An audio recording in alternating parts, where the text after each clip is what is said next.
चला जबरदस्त अशी चिकन घी रोस्ट स्टाईलमध्ये एक रेसिपी बघूया चिकनची. चिकनला आधी मॅरिनेट करायचं आहे. मीठ, आलं लसूणची पेस्ट, थोडीशी हळद आणि बेडगी मिरची पावडर, थोडंसं दही लावायचं जेणेकरून चिकन छान टेंडर होईल.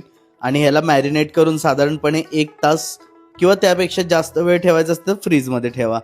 नंतर एक पेस्ट करायची. इथे बेडगी मिरची आपण शिजवून घेतली आहे, त्यामध्ये लवंग, दालचिनी, काळी मिरी आणि धना पावडर ह्याची छान एक स्मूथ पेस्ट करायची.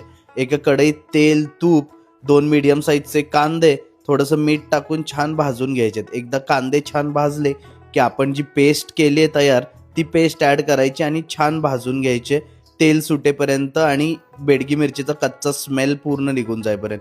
त्यामध्ये मॅरिनेट केलेलं चिकन ॲड करायचं आहे. चिकन छान परतून घ्यायचं आहे आणि त्यामध्ये थोडंसं पाणी ॲड करायचं आहे. वरतून थोडेसे कढीपत्ते, पाणी एकदम कमी ॲड करा जास्त, कारण की चिकन त्याचं पाणी सोडतं आणि त्याच पाण्यात शिजवायचं आहे. जबरदस्त रेसिपी तयार होते. नक्की ही रेसिपी ट्राय करून बघा.